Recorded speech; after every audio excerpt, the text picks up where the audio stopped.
patient using hearing aids in the sound booth and assess their responses to sound both with and without hearing aids. And so we can actually measure how much functional gain that they're getting. We have outcome measures like the COSI or the COSI, where the patient or the caregivers can actually set specific goals, and they're going to give us feedback on how they're doing with that. Oh, thank you. I don't know why it does this on such a regular basis. So like I said, getting objective outcome data for audiologists is typically not as complicated. But for speech pathologists, they can use some of those outcome measures as well. And we'll talk about some specific ones that are really designed for speech and language. Sorry, what does RN stand for? Real ear measurement. So we can actually put a probe down in the patient's ear while they're wearing their hearing aid and measure how loud the sound is at the level of the eardrum. So it tells us specifically how much gain they're getting. Probably one of the most common methods for assessing outcome by the speech pathologist is to do your traditional testing. Speech and language sampling are quick, relatively painless, and something that we do all the time. So that you can assess their mean length of utterance. You can use something like Brown's developmental morpheme checklist and see how they're doing. Do they have the necessary morphology in grammatical forms so that their age expectation and their level on Brown's developmental stages, do they match up? Because maybe they don't, but hopefully they do. That's our goal. We can do a consonant inventory, so we can do a speech sample and see what's happening. We can use a standardized articulation test or phonological test, but I think that sometimes doing a consonant inventory for a speech sample is more revealing. They may do really well at the single word level, like you might get from those standardized articulation tests, but perhaps their speech breaks down when they get into multi-level types of productions. Maybe they leave off their final consonants. Maybe voiceless sounds are not produced. So it's a good way of gauging from a functional standpoint what's going on.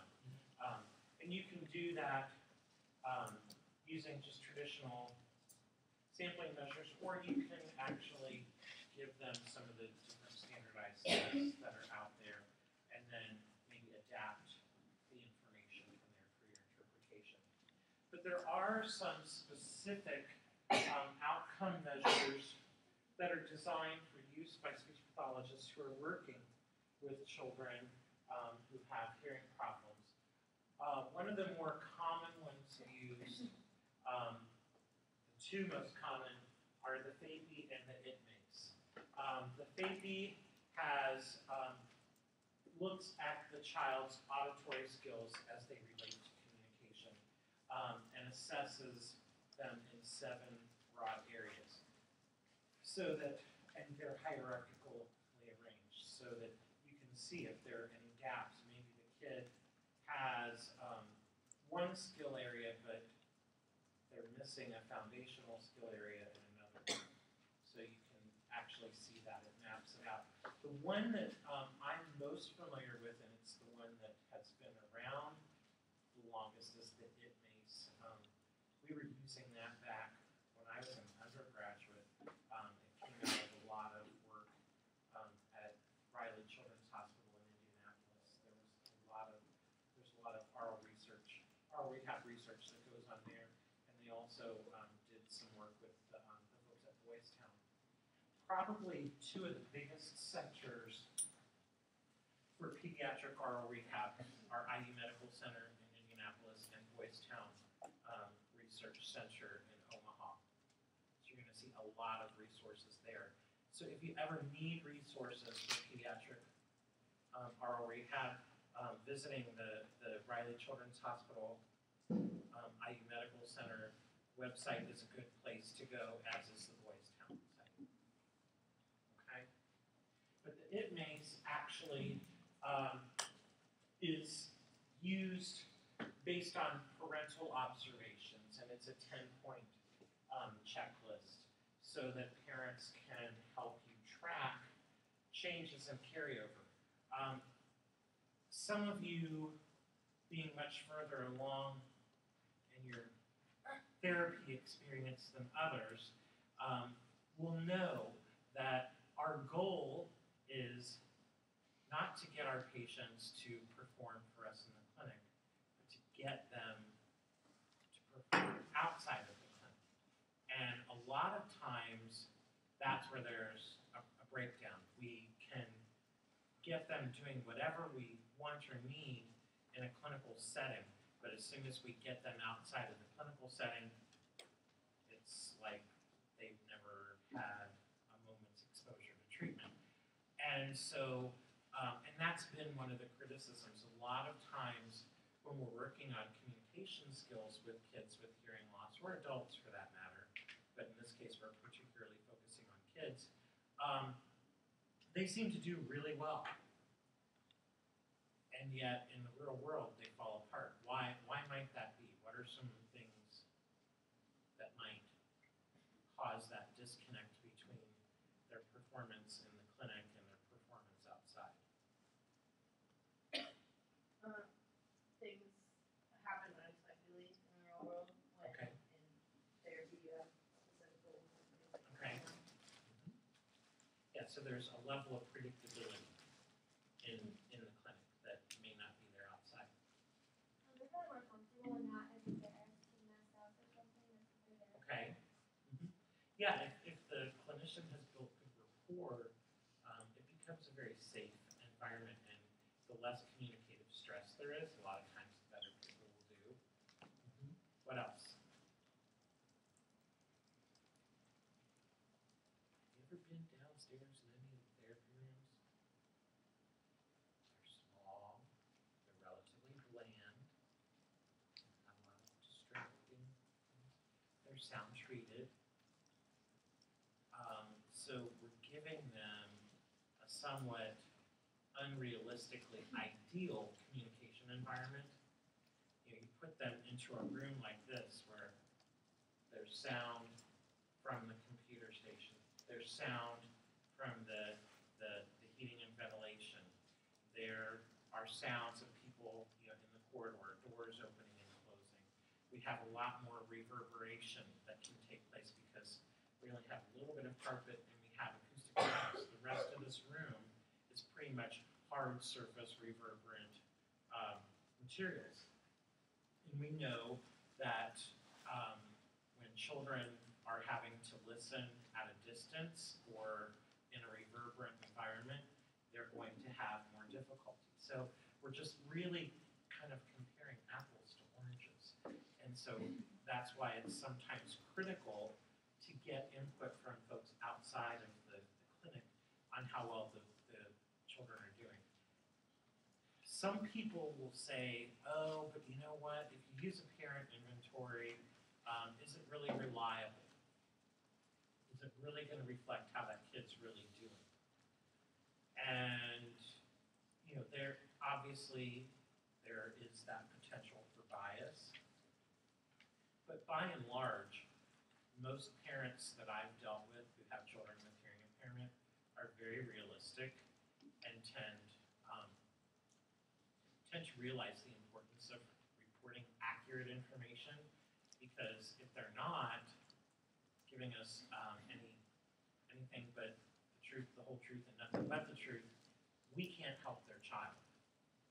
And unless you have a parent, and we have one right now in the clinic, I don't think any of you are working. Any of you working with Jude? You do, so okay, yes, you know who I'm talking about. And Mom's kind of in denial. At least she's in denial about the importance of amplification. This is a kiddo who was identified as hearing impaired pretty early on. Is he 3? Yeah, he's 3. He's not consistently worn his hearing aids. He got them very early on. He's not consistently worn them since May of last year. She said, yeah, it's been almost a year. And she said, oh, well, we just talk louder for him. Well, you're not the only ones that he needs to communicate with. He's missing out on a lot. And so I advised them, and she said, oh, well, he just doesn't tolerate them. He doesn't like wearing them. Well, you know what? Too bad. Who's the parent in this scenario? But so what I suggested is that we try to just get him to accept using them. Don't even turn them on. Just put them on him, get him used to wearing them. Then we can gradually start ramping up the sound until he's back to where he should be. Now, I don't know how well that's going over, but it frustrates me to no end. And when I first looked at him, I was like, this kid has VOR.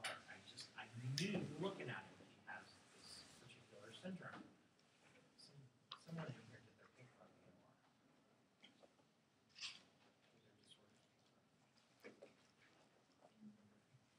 But anyway, there's a triad of physical characteristics you can just immediately recognize. What is VOR? It's branchio-otorenal syndrome, and it's a genetic disorder that affects the brachial arches, particularly number 2. So that affects the head, neck, face, and ears. Because of that, they often have otologic abnormalities, including hearing loss, and they also have renal dysfunction to some degree. Can be very mild, can be kidney transplant, and everything in between. But anyway, I feel really comfortable with that because I have a really good friend of mine, who's also a colleague, who has it, as does her son. And you can look at a picture of one individual with it, and you will recognize that. It's sort of like Down syndrome. It's pretty easy to recognize the facial features, the body type of individuals with Down syndrome, unless they have mosaicism, which is a really unusual, rare type. And then it's much harder to identify just by looking. But VOR is pretty easy, I think, to recognize. So I encourage them to have some genetic testing done, because this could potentially be life-threatening later on if they're not monitoring his kidney function and other things. I'm not sure how that's going. Well, then, interestingly, Mom has a newborn baby, who I looked at and I was like, you've got it too. And I think they did follow up with the newborn, and I think that, yeah, that diagnosis was assigned, but I'm not sure that they've actually done anything with the kiddo that we're really seeing, and I'm thinking,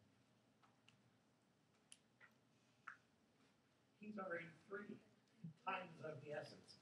But that's the rare parent that isn't pretty realistic. By the time, once they get over the initial shock and the initial grief of, oh my gosh, my child is not completely perfect and has this problem, if we're doing a good job of educating them that this is something that's highly treatable and that the sooner we get moving on it, the better the outcome, most parents are going to be pretty accurate. So I personally really like the DIPMAs and find it to be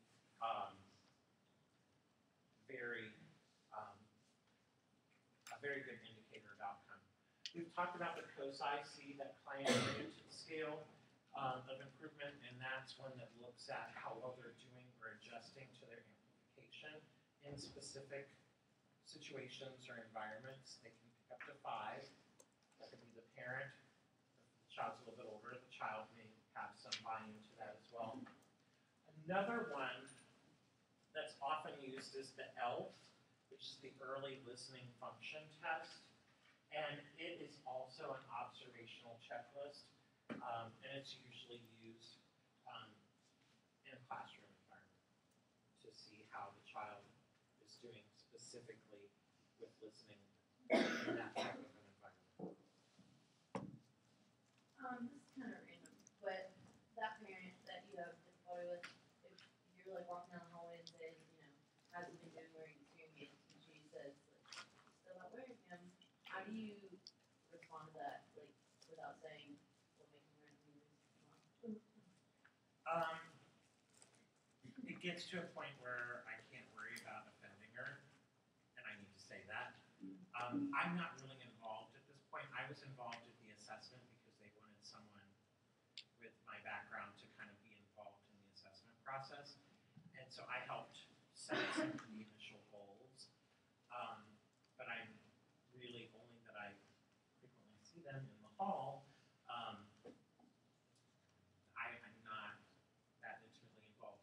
I would like to know how he's doing with it. My suspicion is because I've never seen him wearing them. When I've seen them in the hall, is that he's either not doing well or the parents, which I think is really the problem. I don't think the kid has a problem, the parent has a problem. I think mom doesn't want to be bothered with the hassles of getting him to use and wear his hearing aids every day. And I'm not saying that to be a jerk. I understand she has a couple of other kids. I understand one of them is a newborn and that she's got a lot on her plate. But most kids that I know that have hearing impairment are not only children, and the parents have managed to do a nice job with following through. I've noticed a trend, and this is, total disclosure, this is my bias, my opinion. You do not have to buy into it. But I have noticed in my almost 25-year career, a trend towards parents of children with special needs of any kind fall into 2 camps. One is that they never lower the bar, they never lower their expectations, they have the same rules, expectations, and approaches with their children who have special needs as they do with their typical children. And then you have the parents who allow their child's special need to be an excuse for bad behavior, for low performance and expectations, and they more or less want to be that kid's buddy and protector and insulator, and I don't think that serves those kids well. The parents of kids with special needs that I've seen who push their kid like any of the others, they set realistic goals for them and push their kid to excel and be independent. Those kids tend to excel and be more independent. The ones where they make excuses, they allow the child to get by with things, those kids aren't going to do as well. And so I really get frustrated with this attitude that I see, and it's pretty common where the parents relinquish what I think is their parental rights and responsibilities and allow the kid to make those decisions. And I don't think that a child or a toddler of 2 to 3 years of age is cognitively or emotionally equipped to make a choice about what's in his or her best interest in terms of use of amplification. Sorry. I guarantee you if that child had a vision problem and needed glasses, they'd be strapping those glasses on him and making him wear them. Why is his hearing any different?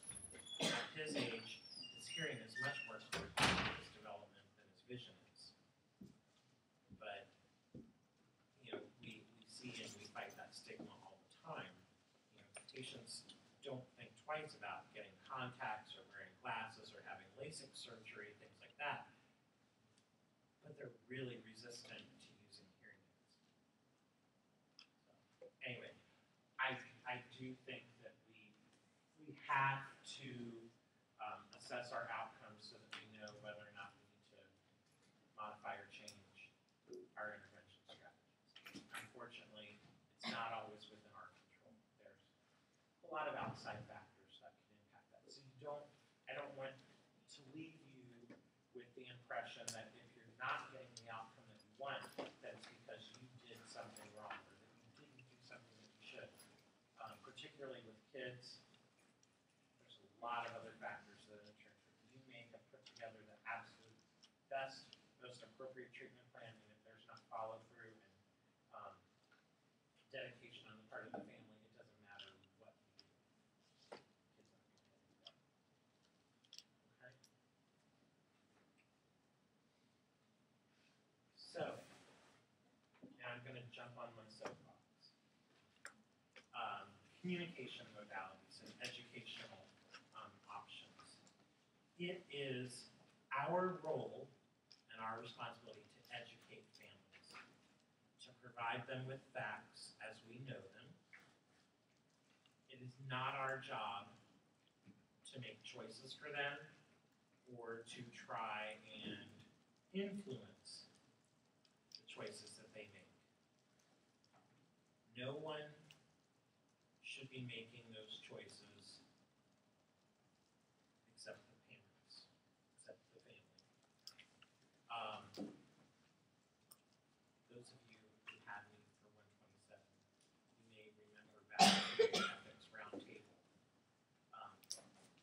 activity that we did, and one of the ethical scenarios involved an audiologist first day on the job encountering this new colleague counseling parents of a child who was deaf and was being considered for cochlear implant candidacy.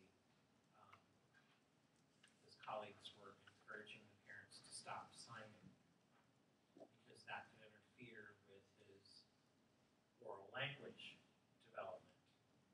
And this guy disagreed with that. And so the ethical dilemma was, what does he do at that point? Does he shut up and not make waves, or does he try and engage them in a conversation?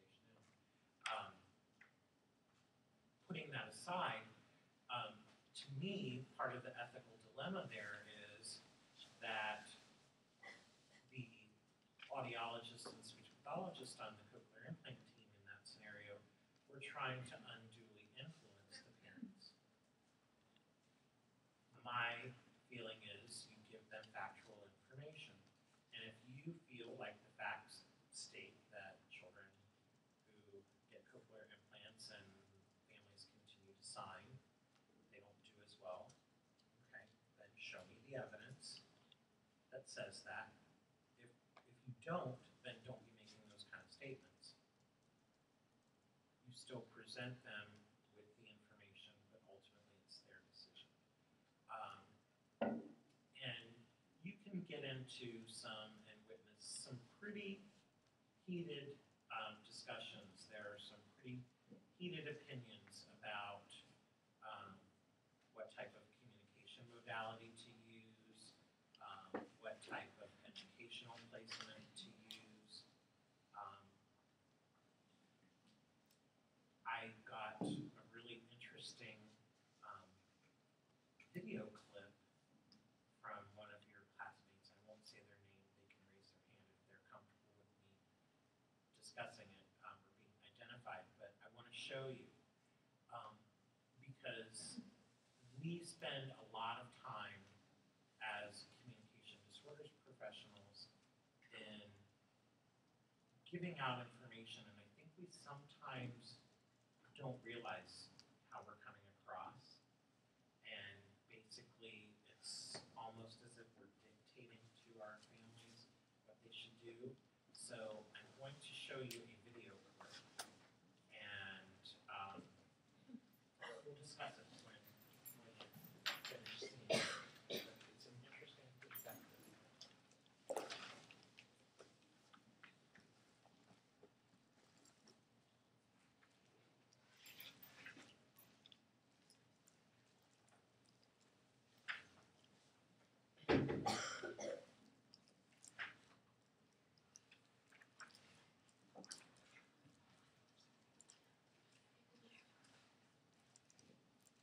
Okay.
your response or reaction to that?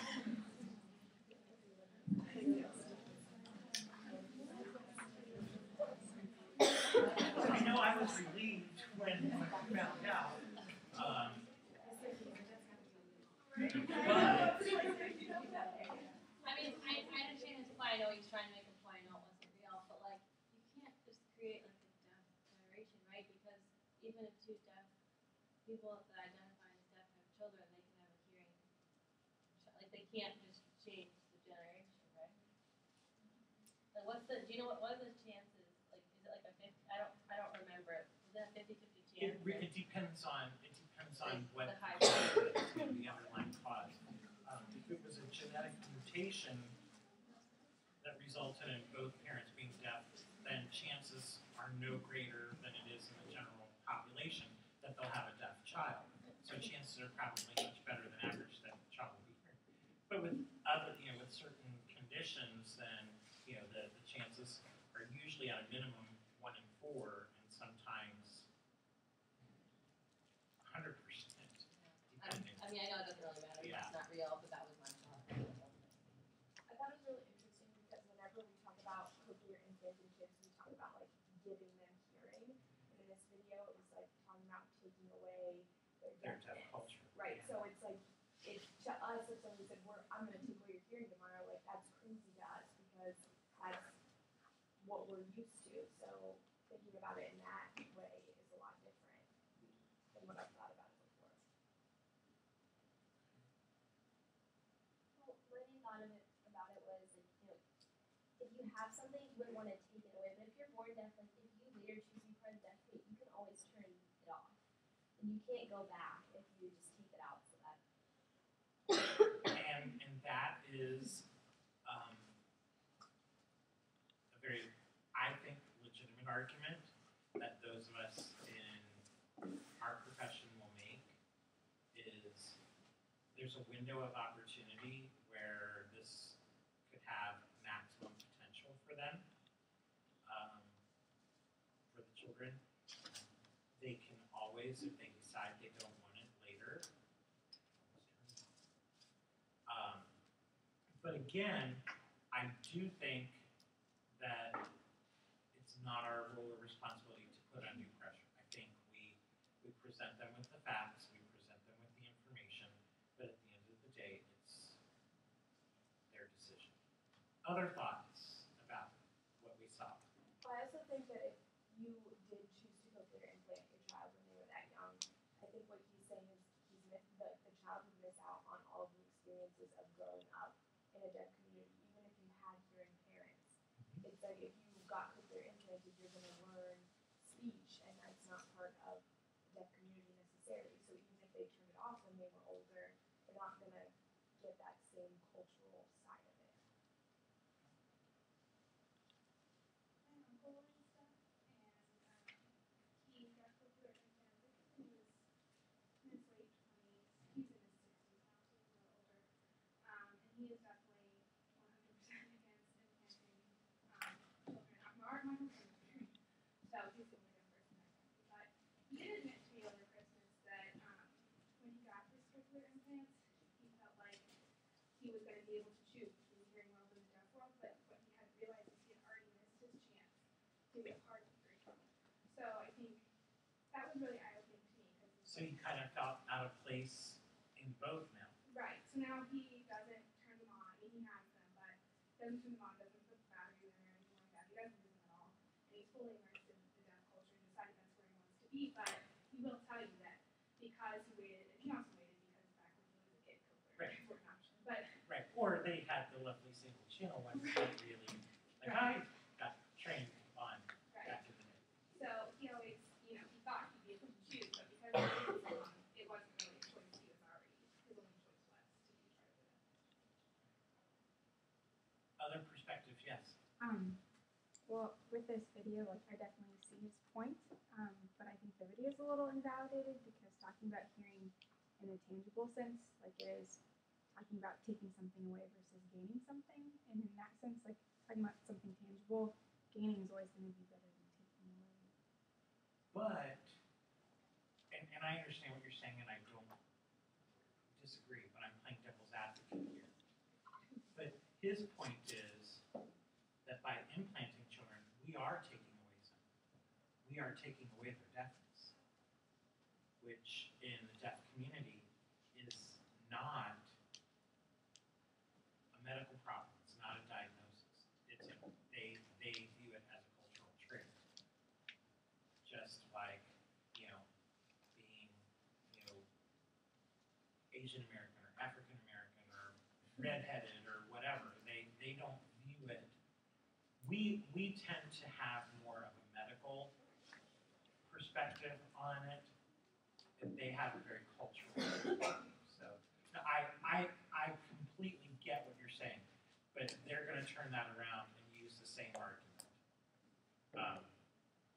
That by implanting children, we're taking something away from that child, not only from that child, but also from the community that they legitimately belong to. Other questions, comments? Yes. Well, I get like that he says he's taking it away, but I feel like if you're a deaf person born in a hearing family, 9 times out of 10, you might not get that deaf culture all anyways. Especially if you're in an area where there's not that many deaf people around, your parents are pretty good, and your local public school, and so you have they might teach you sign language, they're probably gonna try to teach you to speak. So it's almost easier to have a cochlear implant, academically wise, and not even based on like socially, and having friends and being able to talk to your peers. But like learning would be so much easier, like at the point they're 18, and then if they want to, if they get older, even if they're like 16, 17, they decide, oh, I want to be part of the deaf world, it's really easy to turn it off. At least they have like both options, and learning for them is probably a lot easier than it would be if they had to learn how to not only learn in the classroom, they learn how what works for them. I'm just curious, do you know what Dr. Merritt's take on cochlear implants are? I really don't. We've never really sat down and had a lengthy discussion about it. My suspicion is that she's probably of the opinion that our role is to provide information and it's ultimately the parent's decision. Someone else? Well, with the schooling thing, I think if I had a kid that was born deaf, I would probably move them wherever they were going to get their best education. I mean, granted, you might not want to like uproot the whole family, but you have to take into account what's best for your child, and most people are going to do whatever it takes to get them the best education. So I would probably move them to a place that has a rich deaf culture if that's how I was going to raise them. I know that sometimes kids are young, and obviously his son wasn't very, but he pretended like he was old enough to understand what was happening And have some say. hearing taken away. That killed me. I can't imagine ever doing that to a kid. And That's so, the part that gets me. If the child is old enough to legitimately have a say, they should. then I think they should. So, because I was watching The Sound of Your Ears not before, Yes, and the and little that's a girl great. was talking about how she wanted cochlear implants, and so I think that if they're at an age where they can realize what's going on and have some say about what happens to themselves when they have cochlear implants. For me, I use the benchmark. There's an expression, a term, and it's a legal term called the age of reason. And in most states, the age of reason is described as age 7. That by age 7, kids' executive functions, their cognitive functions are sophisticated enough to know right from wrong. And that they can actually make informed choices. So I would agree. Let me pose it this way. Let's say you're a parent, you're hearing, your entire family is hearing, you have a child who is identified as having been born deaf. So now you have your choices about implanting or not, communication mode. Do you use manual? Do you use total communication? Do you try and work on auditory verbal? Do you put them in a residential school for the deaf? Do you try and find a deaf oral school? Do you put them in a regular school with specialty services? Okay, those are your choices. Now let's flip it and say you're going to have to answer all of those same questions, make all those same decisions, except that you're a deaf parent of a deaf child. Do you think perspective's going to be a little bit different? How so? Well, if you're a deaf parent and you have a deaf child, it would be really easy to involve them in a deaf community because you're already familiar with it, you already have contacts within it, and so it wouldn't be hard. Whereas if you were a hearing parent trying to take your child into that, you're not going to know like as many of the little cultural things, or you're not going to know sign language as well as they do. And So let me share you a story. My friend and colleague that I mentioned who has VOR, she has two sisters who also have it. Now, my friend has very mild hearing loss. She does use hearing aids, but I think her worst threshold is 40 dB. So she's not in any way, shape, or form severely hearing impaired. But she grew up knowing and learning sign because her sisters are deaf and they learn sign. And her sisters are very active in the deaf community. And they went to a conference, a deaf conference. And my friend asked if she could go along. Sure, no problem. You can sign, it's not an issue. When they got there, at the end of the first day, there was some issue with their accommodations. And so my friend went up to the front desk and started talking to the hotel representatives. And a number of people from the conference realized that even though she was hearing impaired, she was auditory verbal. And they basically railroaded her out of this conference. And I have heard similar experiences from other hearing people trying to assimilate into the deaf community. I don't have personal experience with it, but I've heard these experiences from people who don't really have any reason to lie about it. And so I would think that in that case it might be very difficult because the deaf culture tends to be a somewhat closed society. And it's very difficult for people who are hearing to be able to break down those barriers. Well, that'd be different if you were like if they saw it as you were hearing, but you were trying to have your child. Yeah, in that case it may be different. It may be very different. But I don't know. What were you going to say, Grace? Oh, just like, I've been to these deaf culture events before, we had to go for class. Mm-hmm.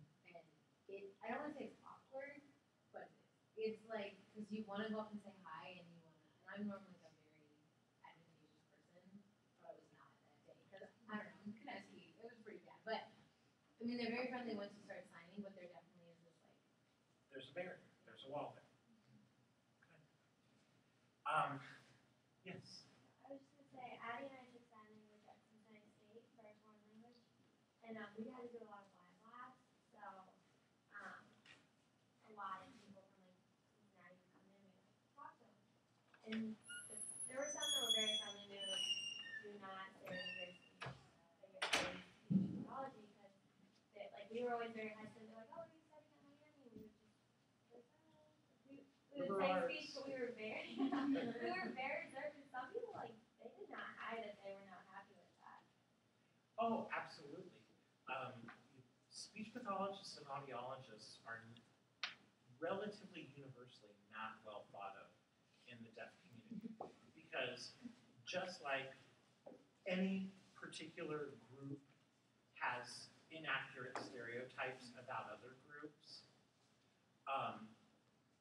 there, I think, is this pervasive, and I'm not saying it's completely unjustified, But I think that there's a very pervasive attitude within the deaf community that all speech pathologists and audiologists want to fix their deafness. And I think for a long time that probably was a legitimate attitude for them to have. But that has, because of that, it's made it difficult, particularly for people like you who are coming out, that I think generally have a very open mind about, people being able to make informed choices and considering what's best given their particular situation. But yeah, overall, not very well. We are one of, if you ever look at those polls where they talk about, the most respected professions and least respected, we are always, in general, somewhere in the top, like maybe the top 20, but definitely way towards the top. If you were to ask deaf individuals that, we'd be down below the used car sales. Seriously. That intends to be that blatant. Yes, ma'am. This summer, Sam Strongbar hired me as a sign language interpreter. And one of the parents wanted to meet me because she loved her daughter, and she was an ESL teacher from Fairfield, and she was a big advocate for the deaf community. And my boss was like, "Oh, she's great. She can sign so great, and she goes to Miami. She's a speech path major." And Lily was like, "Excuse me," and I literally, she was so angry by the fact that I'm a speech path major and come and show her signs and have a conversation in sign language, and she was like, "No." So she hired somebody outside to come in for that week to be the sign language interpreter for her daughter, because she could not handle the fact that that was my major and could not accept it. And she was hearing. And again, I don't want to propagate, inaccurate stereotypes any more, than I, but the facts are that fairly universally, we are not well regarded or accepted in the deaf community. And like I said, it's not completely unearned at all. But I think the more that we show that we have an open mind and that we see our role as to provide information and not make choices or decisions, the better off we're all going to be. Okay. All right, let's move on. But the point is, as shocked and appalled as we were at that video,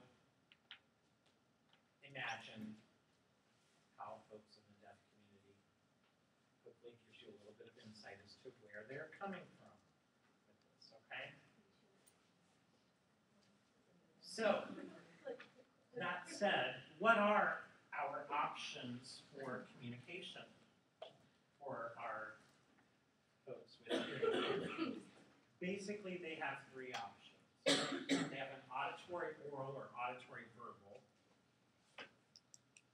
They have a total communication option, or they have a manual communication option. Okay? As the name suggests, the auditory oral or auditory verbal, they're going to communicate using spoken English. There's no use of sign language. Speech reading is okay. A lot of time is spent working on listening skills. There are two main curricula that are frequently used. The Clark School approach and variations on that, which allow and encourage speech reading. And then there's the acupedic, which is the pure auditory verbal method where speech reading is discouraged. So, who's done ODV as a placement? Do they use the screens there? Yeah, they are very much the ABT method where you will actually, if you've ever been down in the booth,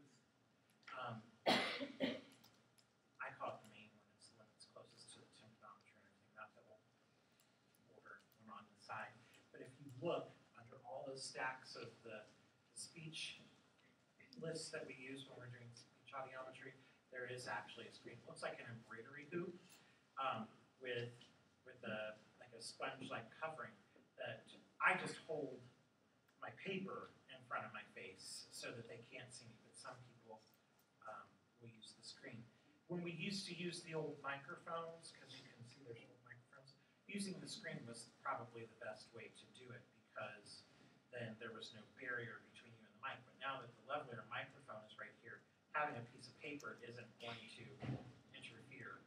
But so anyway, so basically think of it this way. There are auditory oral approaches that advocate and allow the use of speech reading and others that do not.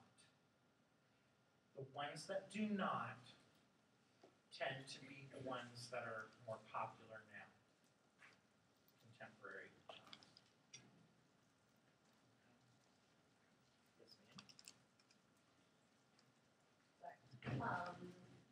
So auditory verbal is like you cover your mouth, they have to like split your mouth. Yeah, basically. it's completely based on listening. So what's the, curious, like what they do with speech reading, like, does that have anything to do with covering your mouth, or is that just? They don't allow them to see. My only critique, my only criticism of doing that is that we all speech read. So why should I penalize a child with hearing loss and not allow them access to something? If we want them to function in the hearing world, how many of you have been out to a restaurant or a bar or a nightclub and it's really noisy and you pretty much have to rely on speech reading in order to communicate with your friends? Well,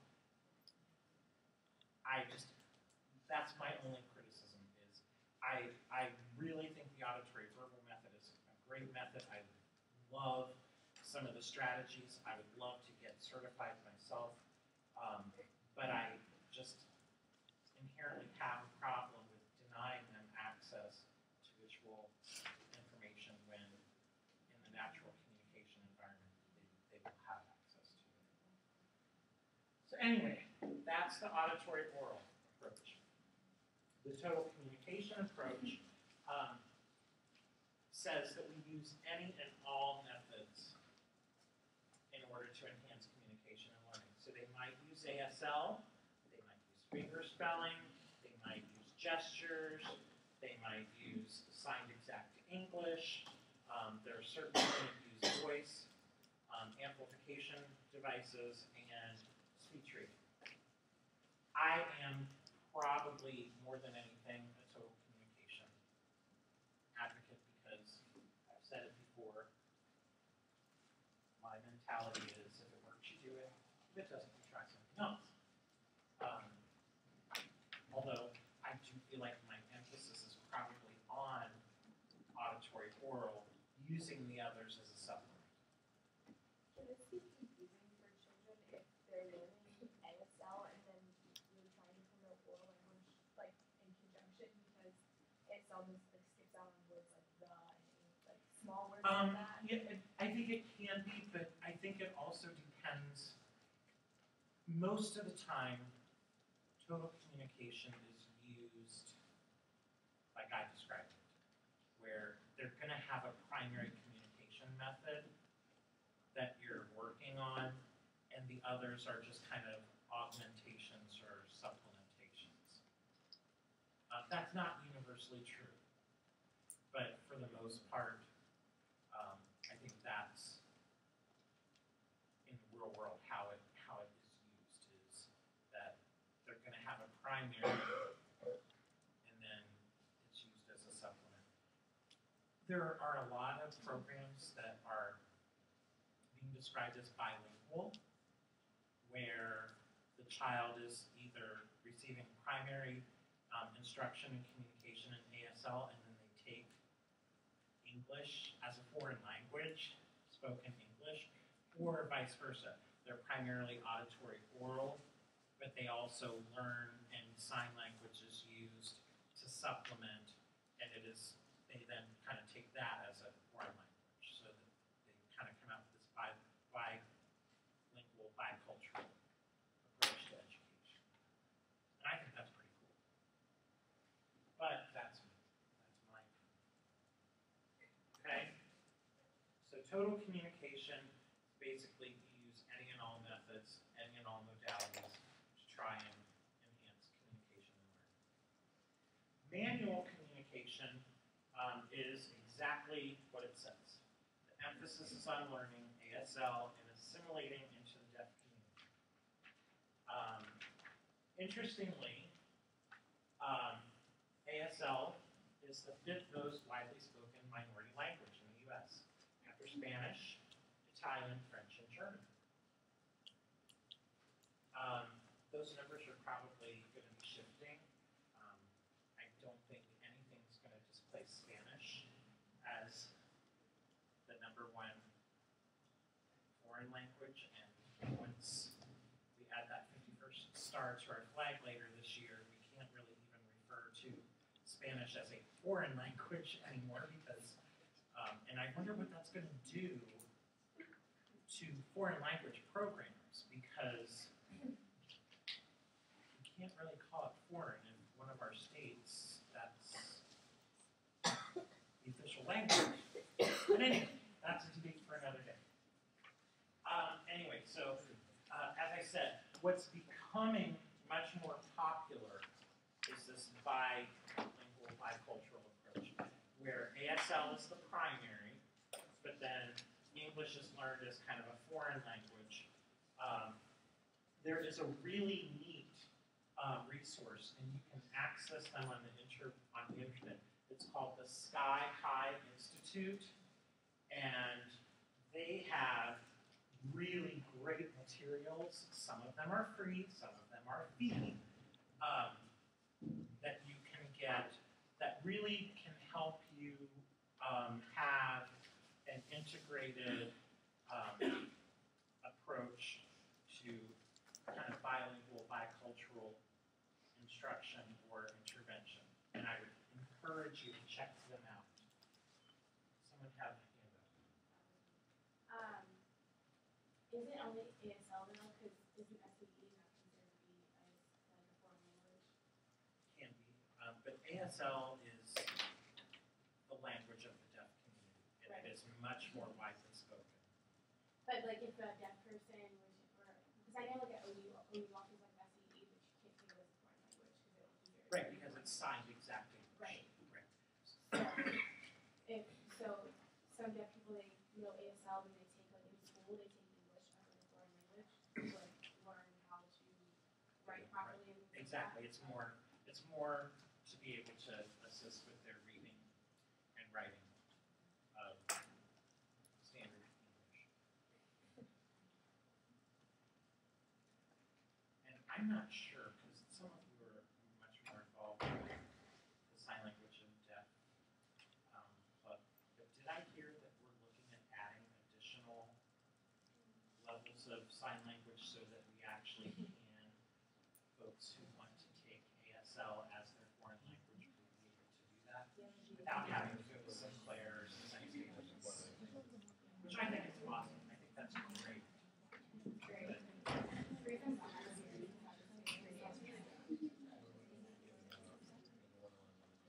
All right, so that being said, we're faced with the issue of what's the best approach.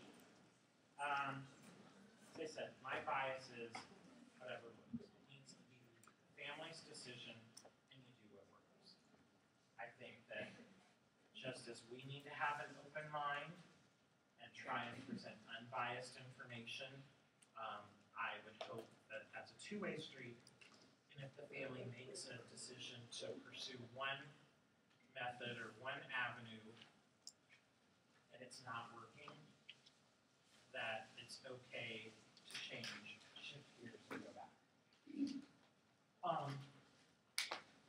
Just like, there's the, have these, characteristics of highly successful people, things of that nature. Well, there are 7 characteristics that research, evidence in the research has shown are necessary for a successful auditory habilitation working with kids. You have to have skilled providers. You have to have a logical hierarchy in your approach to the training. There has to be ample opportunity to practice. You have to, in any of them, focus on developing any residual auditory skills.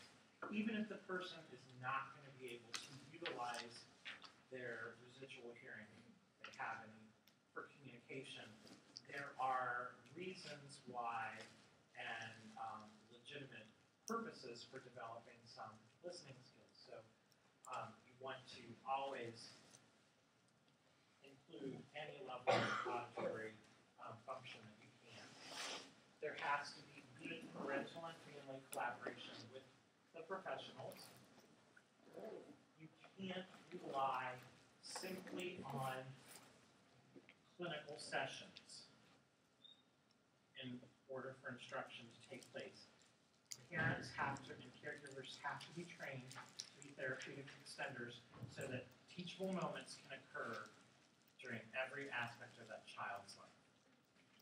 Whether it's getting a bath, whether it's shopping for groceries, whether it's setting the table for dinner, whatever the case may be. There's teachable moments, and they have to integrate those approaches that they're using into those situations. And there needs to be this dual focus on auditory and language simultaneously. Okay? But the bottom line is we have to be the information gatekeepers and allow them to make their own decisions. I've included, in addition, a link to Sound and Fury that Grace was talking about earlier. If you've never seen that, if you're not familiar with it, I strongly encourage you in your abundant free time, to take a look at it, because it is a very interesting PBS series that looks at issues about the conflicts that can occur between the deaf and the hearing world in the midst of a family that has both deaf and hearing individuals, and what happens when a decision is made to consider implanting kids. Your disorders papers are up